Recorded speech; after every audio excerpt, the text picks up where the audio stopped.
Next slide up, it would just have the 4 funding options that we'll briefly go over today. There's definitely some redundancy with those options. Even if you know you're just interested in one, I encourage you to listen to them all before spacing out, because you might know someone in another community for which that funding option would be appropriate. We have RFP 15102, which is community-based new trails, 15103, which is community-based existing trail enhancement, so you have a trail, but you want to add some trees or signage, or perhaps it needs a bridge. We have community-based trail connectors, and finally we have the school-based trails. The next slide, if you were to see it, kind of gives you the timeline. And I know this is what you care most about at this moment on a Wednesday morning in January. When is this puppy due? And that is Wednesday, March 11th at 5 p.m. Central Standard Time, an online application.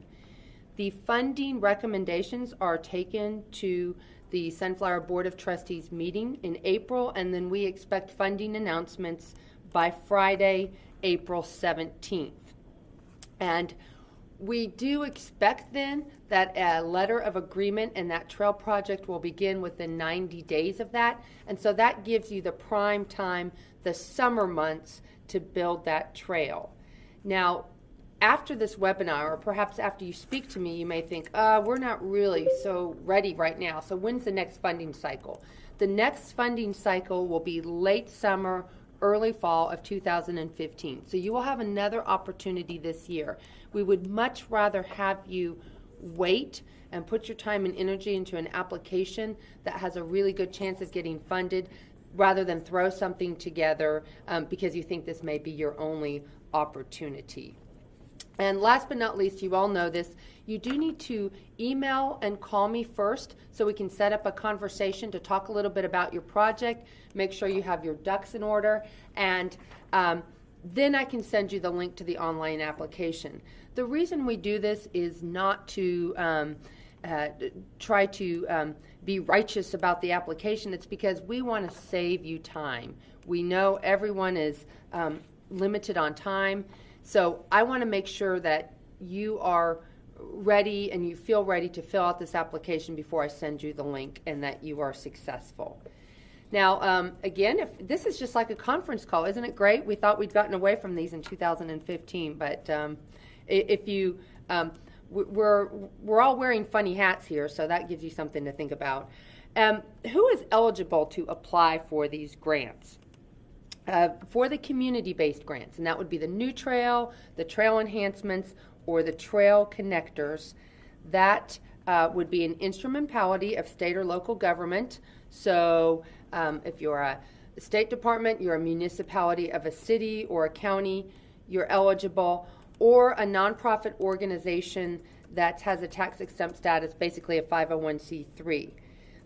Now, you can be one of those, but if you currently have a Sunflower Trails grant that is open, you cannot apply this round, and you can't apply for 2 grants at the same time.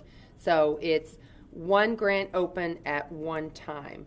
We also, this is a very competitive grant program, and we're thrilled about how many communities want to build trails.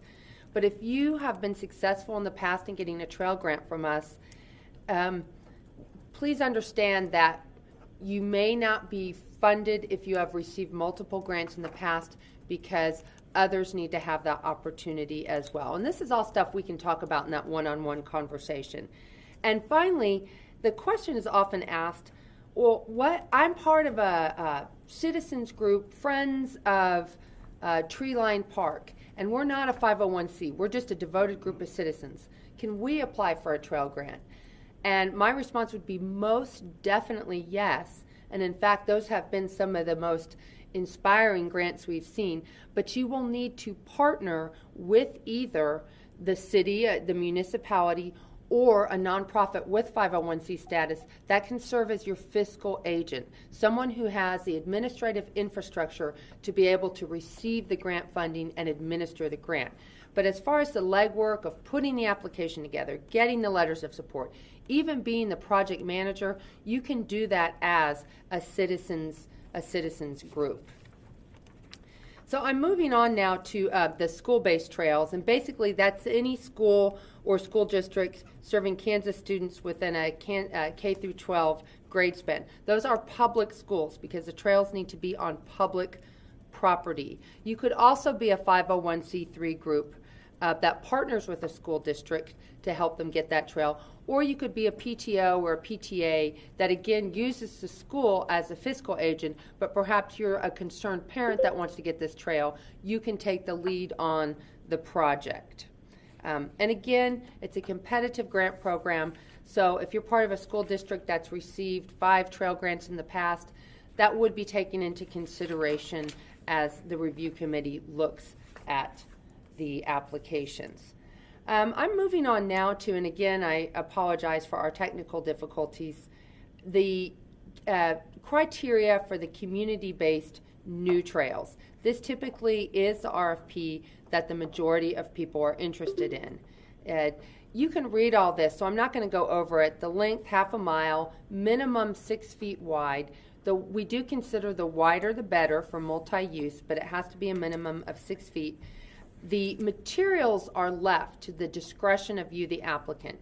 Concrete, asphalt, limestone screenings, that's really your choice and what's going to work best for your budget and the geography of the trail site. Again, if you call me and you have some questions about what might be best, we can talk about that. We also do not require specific design standards like a KDOT grant. We leave it up to your discretion as long as it meets the minimum length and width. We're okay with that. We do not require for it to be ADA accessible, but we do consider that a big plus. So if you're planning on making your trail like that, please put that in your trail application. And finally, most important, the trail needs to have public access. And so these trails are expected to be on public property. Now we understand there might be some restrictions, such as the trail is closed from dusk to dawn for safety reasons, but essentially these trails need to be for everyone. If you have any questions about that, I encourage you to call me and we can talk about that. I'm going to go over the allowable expenses and funding for the new trail grant, but the criteria is basically the same for all the trail grants, just the grant amounts would be different. It's important to keep in mind for the match, if you are considering using donated goods or services as part of your dollar for dollar match, they must fall into the category of allowable expenses. So for example, if someone is donating benches, that's fantastic. But we do not pay for benches, so the cost of those benches cannot be considered part of the match. That's sometimes the most common question that we ask. Cheryl is going to talk a little bit more about the match later in the webinar, and we're always happy to answer questions. And also remember, just because there are some expenses we don't count as match and the grant doesn't pay for, we still know they're an important part of the trail. Your flowers, your benches, your irrigation systems, your trash cans. These are all great, and we encourage you to tell us about them in your project narrative and your budget narrative, particularly if people are donating them, because that really helps us see the community buy-in you have to make this trail an attractive gathering place for everyone. So quickly now, with the community-based new trail funding, it's a maximum of $55,000, and remember, it's a dollar for dollar match. So to get that maximum of $55,000, the total trail project would need to be at least $110,000. We don't pay up to $55,000 for a trail that cost $60,000. And again, Cheryl could explain more about that. We pay up to $40,000 for materials and construction that are directly related to the cost of the trail site and construction. So that would be grading the earth, actually buying the materials, putting the materials down. Things that are kind of related to the aesthetics of the trail, putting down mulch, irrigation systems, those are not covered. And I think we go over it in pretty extensive, if not nauseating detail in the RFP. So you can just refer back to that. We pay up to $15,000 for infrastructure and enhancements. And these really fall into three categories. You have your design and safety elements, that's culverts, pipes, drainage tubes, bridges, railing, fences, etc. Anything that's going to help ensure the safety and the sustainability of the trail. We understand those culverts are important so that the trail doesn't wash away in a heavy rain. So that's one bucket. Trees are another bucket. These trees must be the type that provide either trail shading or wind screening. Now we understand both of those factors can be really important, especially in western Kansas, where you need some trees there to cut the wind if you're going to walk on the trail in the wintertime. And we've put some factors to be considered out in the RFP. And finally, the signage. The signage needs to include information about distance. That is something that can help a trail user track what they're doing, and again relates back to their health and their activity on the trail. We will pay for trailhead signage, but it needs to include distance information on the trailhead. We've had some communities do really neat trails that have a map of the trail along with how long it is and so forth.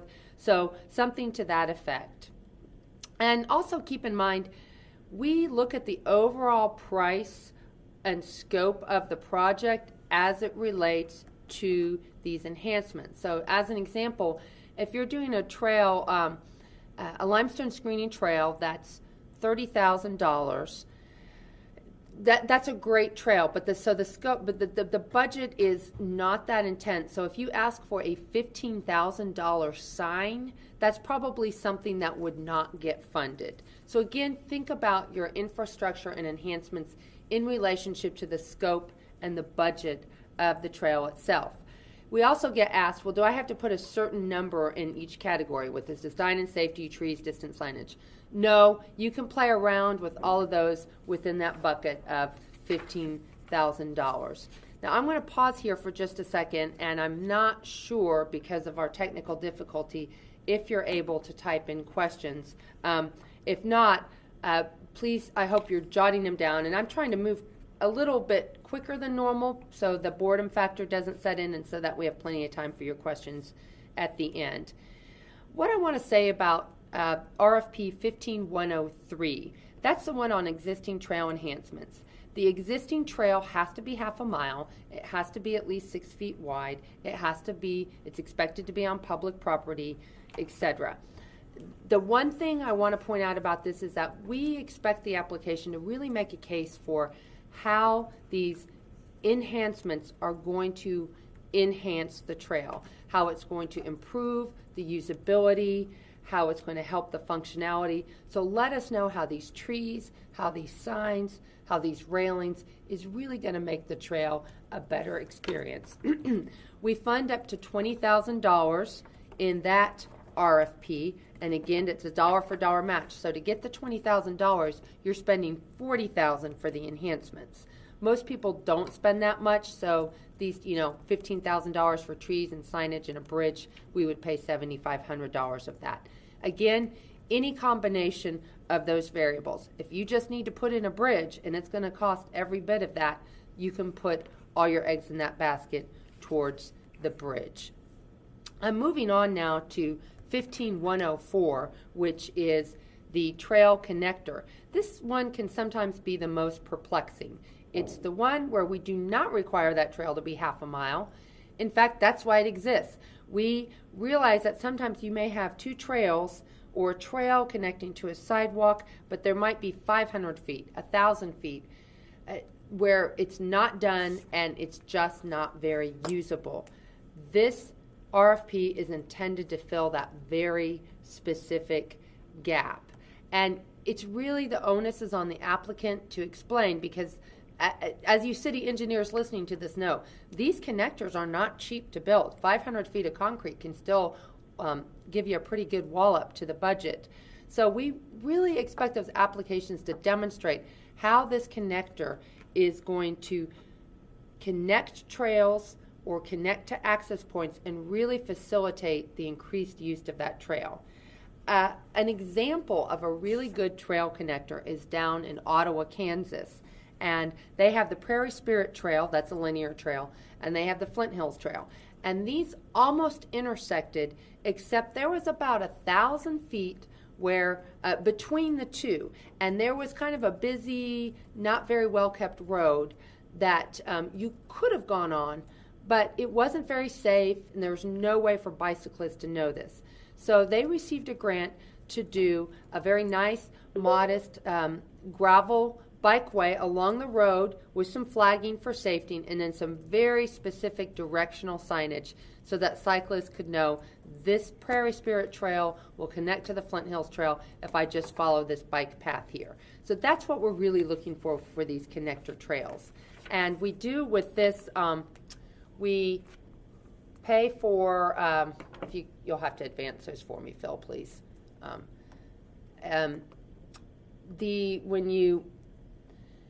For the signage on this one, we do pay for directional signage as well as the distance signage because we understand you may need a sign that says the other trail is this way.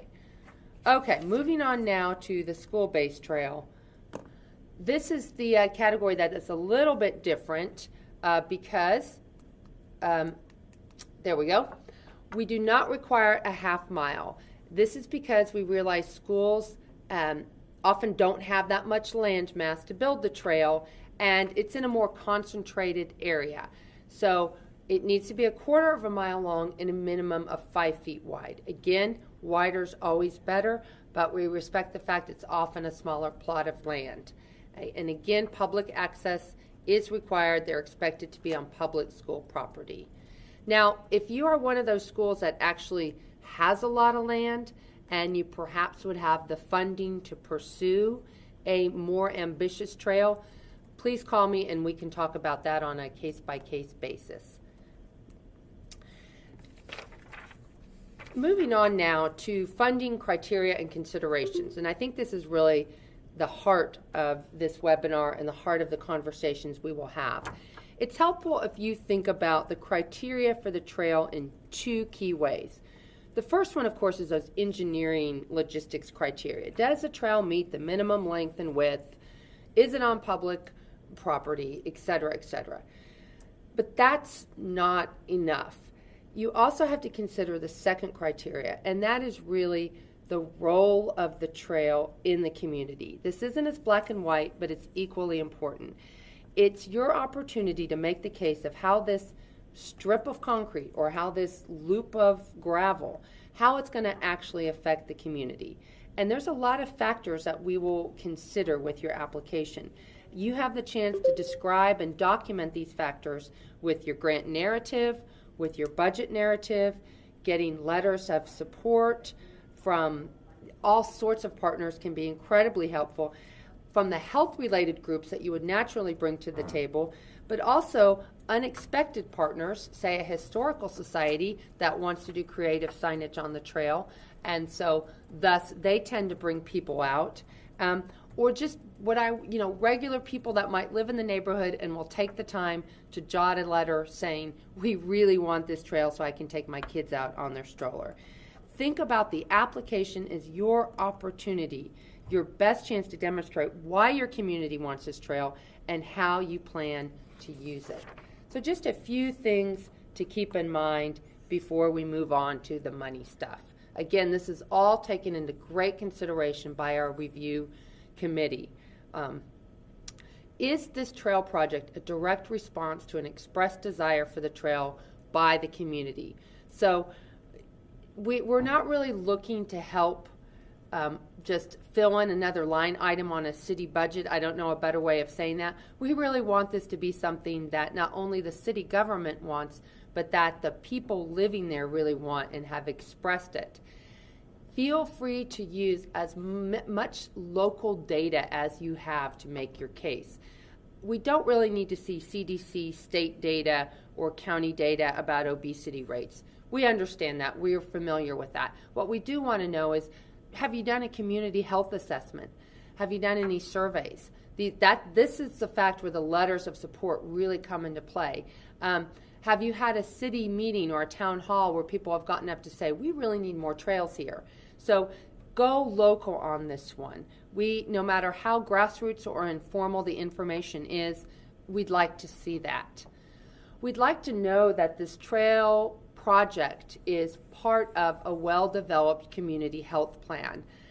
So it's not going to be just a strip of concrete sitting by itself, but this is actually part of your much broader vision for health and wellness in your community.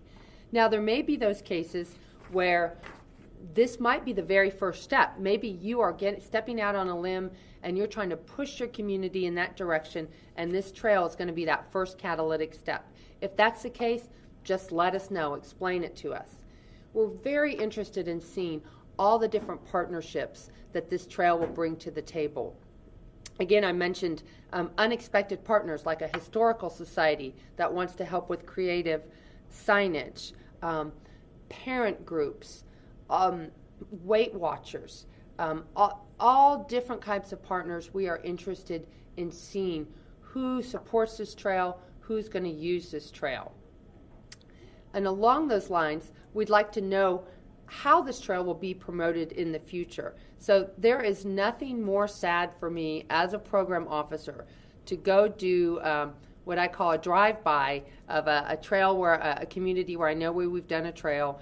And yes, I understand weather and this and that, but when I see that trail sitting alone and lonely, it makes me very sad.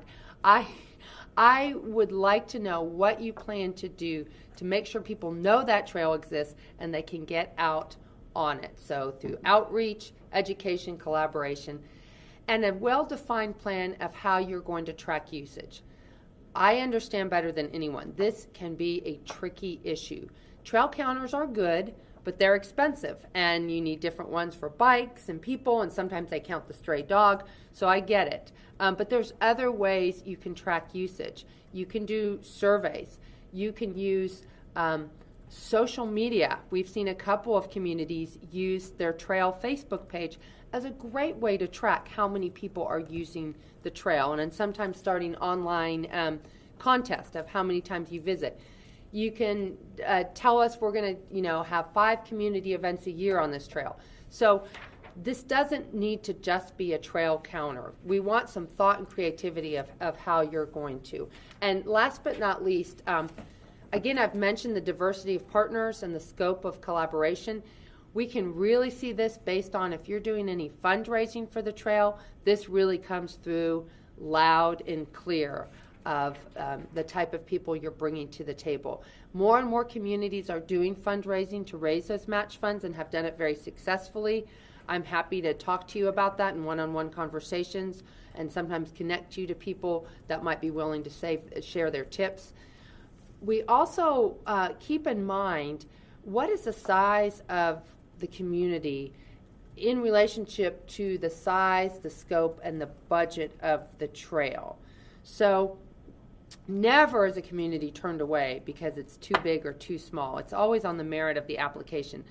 But we would keep in mind if it's a community of 200 people wanting to build a $200,000 trail, that project may not quite align with what we think is appropriate. This has not come up before, but is something I do like to put out there so that we can have that conversation when you call me. On the flip side, if you're a much larger community, we understand building large, wide trails in big cities do cost a lot of money. We understand that. Cheryl sees every single bid that comes through. She knows what the cost of concrete per square foot is. And finally, this is not a requirement by any means, but it is important to know if this trail is going to help serve the needs of a more vulnerable population or those with a lower socioeconomic status who may not have the opportunity to do anything else for recreation, but they would have the opportunity to use this trail. And last but not least, this is a big consideration. Is everything included in your application, including the budget and budget narrative, 3 bids for each requested item that you want us to help you pay for, your most recent audit and financial statements, and a schematic and drawing of the trail project. There is a checklist at the end of the RFP that helps you see everything we're going to need, everything that's mandatory and everything that's optional. But anything that's mandatory needs to be part of that application. Okay, this is not where we want you to be at 4:48 on March 11th, trying to put your budget together for this trail project. Our goal is to have very clear financial directions and guidelines so that budget is not too onerous to complete. This is a part where I'm going to pass it off to our finance director, Cheryl, and she's going to talk a little bit about matching funds and other budget stuff. I put that, you guys remember the technology and stuff, guys? The budget and stuff. Okay. Yes. Well, hi, good morning. I hope everyone can hear me okay. This is a little bit of a different setup that we're used to, so we're getting used to it as well. But Elizabeth's gone over a great deal of information, and hopefully some of this is kind of soaking in and we're not overwhelming you with all this information. But talking about budgets, we do ask for a dollar-for-dollar match on the dollars that you request from Sunflower Foundation. This is not a dollar-for-dollar match on each line item. So, for example, if you have a large construction budget but a smaller infrastructure, design, safety, enhancement budget, you can use your match from the construction materials line item to cover all of the expenses and the match for the design and infrastructure section of the budget. So Sunflower may pay all of that portion with your match coming from the construction. So always encourage you to contact us if you have any questions at all as you start to work through your budget.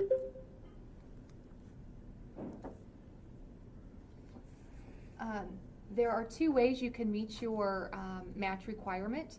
Generally speaking, obviously cash, whether that's done through fundraising, your operating budget, that sort of thing. It can also come in the source of donated materials and or services. So if you have a contractor in your community who is generous and willing to maybe donate a portion of the materials or their labor in constructing the trail, you can use that. In a case where we have donated materials or services used as match, this is where it's incredibly important to have comparable bids submitted so that we can see that the donation is market value and not an inflated or inappropriate budget line item. So, and this can come on the trail or the signage, the trees, the infrastructure, and that sort of thing. Moving on. Matching funds. There are things that we do not allow for match. For the most part, everything that we would consider as an allowable expense in the application is something that we would everything that we would allow as an appropriate expense in the budget, we would also allow as match. We wouldn't pay for general operating or overhead expenses, salaries, benefits of staff time. That is not the contractor if you contract with an outside vendor. Volunteer time, amenities as Elizabeth mentioned earlier, the benches, the landscaping, and that sort of thing. So kind of something to keep in mind is if it's not listed as an allowable expense from Sunflower Foundation, it's probably not something that we would allow as match as well. Okay, submitting bids. Elizabeth touched on this earlier as well. It is really important for us to have 3 bids for all of the expenses that you list out on your application and on your budget. So for construction expenses, 3 bids, signage, 3 bids, etc. And it's really important that they're comparable bids too. So if you get a bid for a very large sign and a bid for a much smaller sign, they're really not comparable, and it's really hard to for us to sort through apples and oranges. Sorry, I'm kind of a little far away from the phone, so hopefully everybody can hear me. Applications submitted without bids may not be reviewed.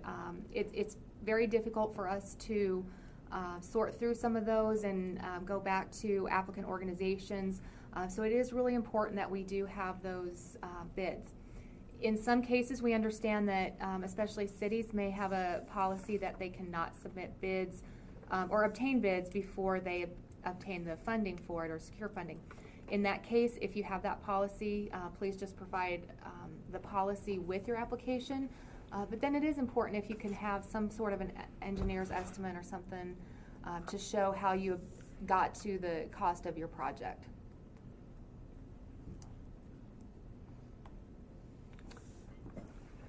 Okay, and this is the part where we're really going to try to get creative, maybe not a good idea. And Jessica is going to pull up a spreadsheet, what we hope is going to be a foolproof budget form. And as for just a reminder, this new form is designed to only work when you have your actual numbers for the cost of the trail. And that's why you need those bids. You start with the actual cost and you work forward rather than doing what most people do, which is working backwards. So passing it off to Jessica now, the grants manager, to just do a quick example on here for you. Thank you, Elizabeth. The example that I'm going to show you today is coming on the form of the Community-Based New Trails or Trail Expansion 15102. There are individual forms for each of the other ones that are very similar and function the same, but for simplicity, I'm just going to be using one today. This is a new form, and we have created it to help show the relationship of the expenses and then also how the match dollars work.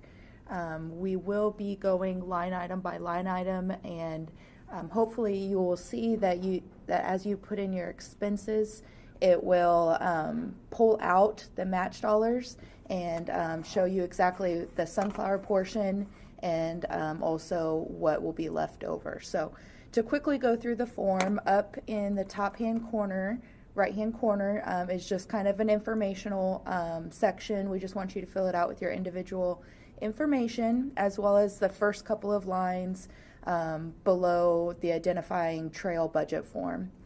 After that, we suggest that you start with your expenses, which is the yellow and orange columns here. And just to kind of give you two different examples, I'm going to go through one that might be somebody that's doing a limestone screening, and therefore the budget possibly might be a little bit smaller. But for this example, say the overall cost of the total trail is $25,000. We're going to put $20,000 in the construction expenses, and you can see that there's a dollar for dollar match, the sunflower portion and the cash match portion. And then, for example, again, say that we are going to spend $5,000 in trees.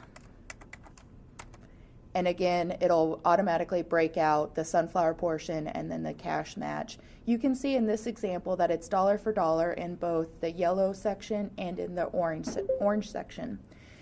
Now down in the blue at the bottom, it'll total both all of the expenses, the sunflower portion, and the total match portion.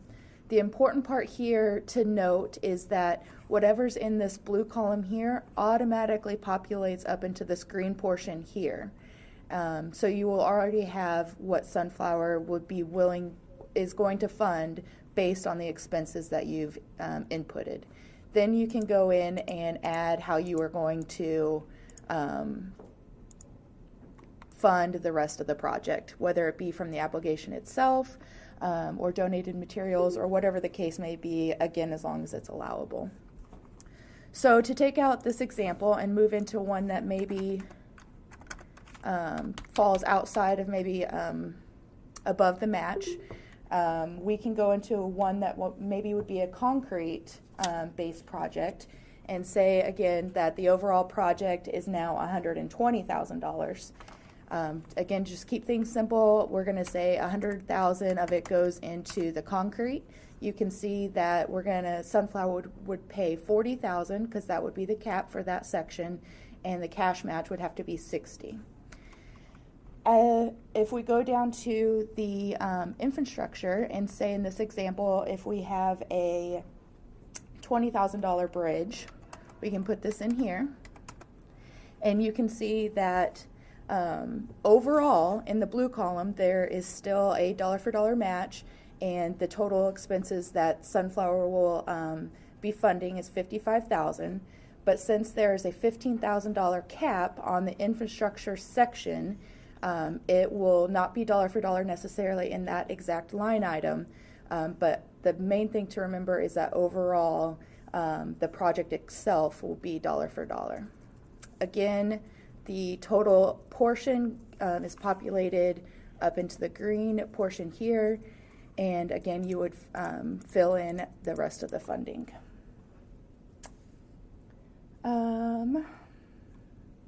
We did allow a section for you to put in notes if there's anything else that you'd like for us to know. And then there's a few things listed here just as general reminders. So overall, the form should be able to populate what Sunflower will match and cap it at, and give you a specific amount that will be your total cash match. So this is a new form, and we know that there'll be questions, so please don't hesitate to give me a call should anything arise. So thank you so much, Jessica. Jessica is the newest member of our team, and I expect that you may be, if you call me with a question about the budget form, I'll probably be sending you to her because she is our Excel spreadsheet guru. And if you haven't looked at the RFPs, each RFP has its own specific budget form with it that's just for that RFP. So what are the next steps after today? Of course, I know everyone has read those RFPs. It's been your reading material on your nightstand. You want to look over that budget form and budget narrative, please, before the day that it's due. You want to look that over so that you can contact Jessica or myself with any questions. Then if you feel like you're ready to rock and roll, shoot me an email or call, and we'll set up a time to call when I can really give you my attention. It's really best if we schedule these rather than catching me as I'm running out the door. And then we can really think through your project, and will you be ready to go to apply on March 11th? If so, I'll send you the online application, and you can start assembling everything you need, the letters of support, the bids, and so forth. Again, there's a checklist in the RFP to help you follow that. If you're not going to be ready by March 11th, perhaps you just can't get all those bids, or you think, I need another partner that will make this so much stronger, but I need a few more months. There will be another funding cycle in 2015. I just want to tell you that to allay any fears that you might have that this is your only opportunity. We'd much rather see a well-prepared, thought-out grant later than one that's thrown together because you wanted to make the deadline. Also keep in mind that the trail projects really are expected to start within 90 days of the grant award. We like to get those letters of agreement out, which is why it's important to have those bids. And then the grant terms are typically 1 year. So if you're sort of working on an ambitious project, but it won't start until, say, 2016, let's talk.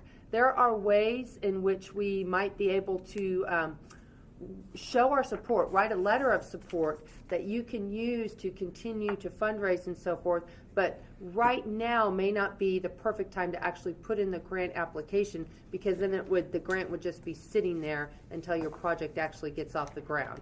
So keep that in mind, and we can talk about that one-on-one. We are here to help you. That's my information, but Cheryl and Jessica can also be found on our website, and feel free to pop them a question as well. And at this point, Phil's going to do some magic, I think, to open up the phone lines and take any questions. And while you're getting up your courage to talk, I'll answer one of the questions that came in. And it was basically asking about if you already have kind of a dirt trail, we call those social paths, maybe a footpath, and you want to make it much more usable with asphalt or concrete. Can you do that? And yes, definitely you can. That would actually probably, if it's half a mile long at minimum, that would be under 15102. We would consider that to be a new trail, because even though you still have a social path, a footpath there, if you're going to put down any kind of material, there will probably be some grading, some dirt work involved in that. So if it's a half a mile long, that could fall under the 15102 new trail category. If you want to use your dirt trail, keep it that way, a natural surface trail, but use 15103 enhancements to put signs, or maybe it needs trees, or maybe it needs a footbridge. If it's half a mile long and meets that width requirement, that's something that would fall into that category. I realize sometimes the natural surface trails tend to be a little narrower because they're in the trees, and if that's the case, let's have a conversation and talk about it. We do have our criteria for a reason, but we never just walk away from a conversation because it doesn't fit. We really want to learn from you and what you're doing. So that was one of the questions we had. I will stop talking now and allow you to ask a question. It would be great if you could please state your name and your city.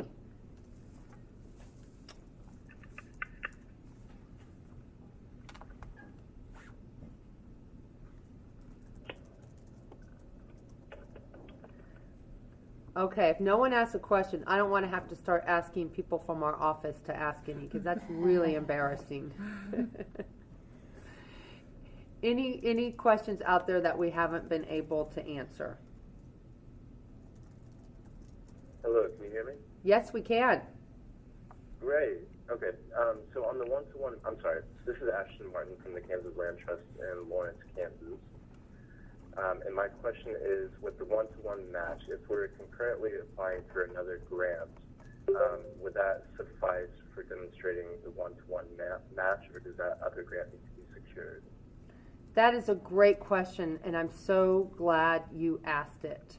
If you are, that grant does not need to be secured in order to count that as your match, because we realize that grants come in at different times.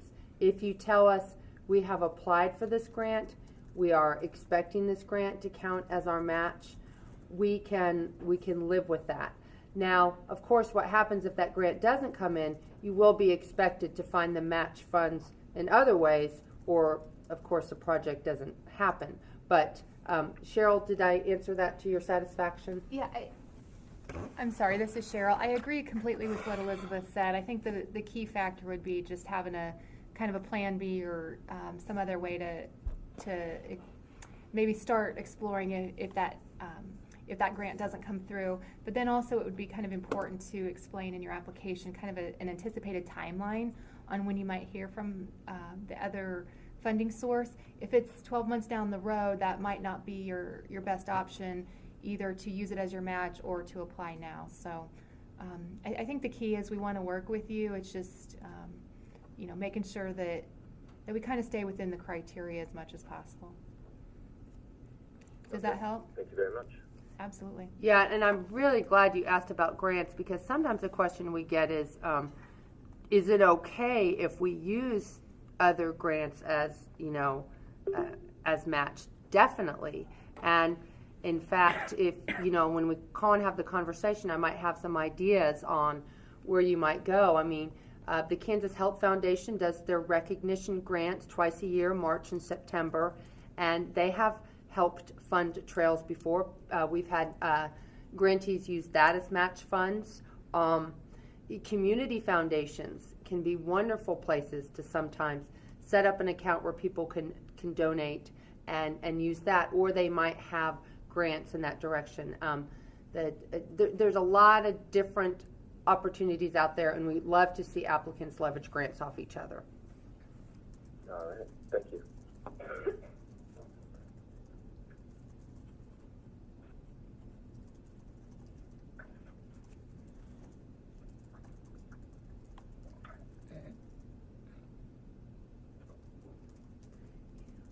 It's really awkward here for us.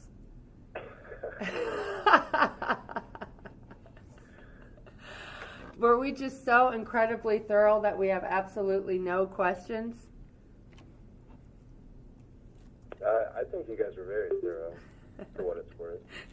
Thank you. Ashton's kind of on our team now. He's feeling our pain. Yeah. I'm just glad that this isn't Skype where you can see me sitting here blushing. I hope we were able to explain sufficiently the importance of the dollar match, but not necessarily a line-by-line match, because that can sometimes, and I think Jessica's example was absolutely perfect. If you have these trails that are 10 feet wide and concrete, they're really expensive. And by putting in your match for that, if you have a $70,000 match to our $40,000 for the concrete, then for the infrastructure, for that $15,000 for your infrastructure, we would not expect to see match there. So I think that hopefully the budget form will help you as much as it helped me. I would give a resource. Yes. This is Wyatt with Manhattan Parks and Recreation. Hi, Wyatt. How are you? I'm great, thanks. Good. I wanted to clarify a question on the schedule, and I know you mentioned it before, but just as a clarification, the funds are the announcement was April 17th, and you said that the project has to initiate within 90 days, but that the funds have to be expended within a year.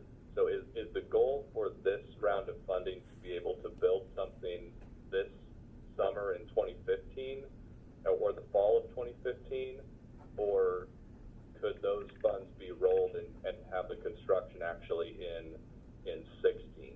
And I guess where I'm going with that is as it relates to matching funds that might be available from city CIP. I'm just trying to figure out the timing, if that's a 15 project or if that's a 16 project relates to our budget, city budget cycle. Hi Wyatt, this is Cheryl, and I'm gonna try to help you out here. And if we need to talk, throughout the year, just let me know. But generally, we allow for the 90 days to allow time for bids and finalizing any unknowns on your project and that sort of thing. So if you need the full 90 days, say, then you have a start date sometime around August. We would ask that those funds be expended between August of 15 and say the end of July, August-ish of 16. Now, if it takes 13 months, it's not like we're going to close your grant and say, sorry, we can't help you out. But what we're trying to avoid is the grants that never end, that, just kind of keep going and going. So if you anticipate starting in the summer of 15 and it works out, that's great. If it needs to roll over into the spring of 16, it's something that we'll definitely work with you on. But if it starts to roll into the fall of 16 and then spring of 17, that's where we're going to kind of maybe start to have a few conversations. That makes sense. Thank you. You bet. Thanks for asking that, Wyatt. Good question. As a reminder to everyone, this will be archived on the website, correct, Phil? Correct. And so all our awkward lulls, and please bear with us, will be recorded for posterity's sake. But if you need to go back and look at the slides, that's where it will be. Anything else we should know about that, Phil? No, other than if you do have any technical difficulties, just feel free to call us here at Sunflower. The phone number's there up on the screen, and I can help step you through it. So I'm going to have one last opportunity for an awkward pause while people think, do I have a question or should I just email Elizabeth, because that's easier, before we bid adieu. Any last questions? All right then. Thank you very much for bearing with us today. This is our first time to try a webinar to enter the 21st century, and it was a good experience for us. I hope the information was helpful for you, and I look forward to getting some emails and phone calls in the next couple weeks about your trail projects. Thank you very much.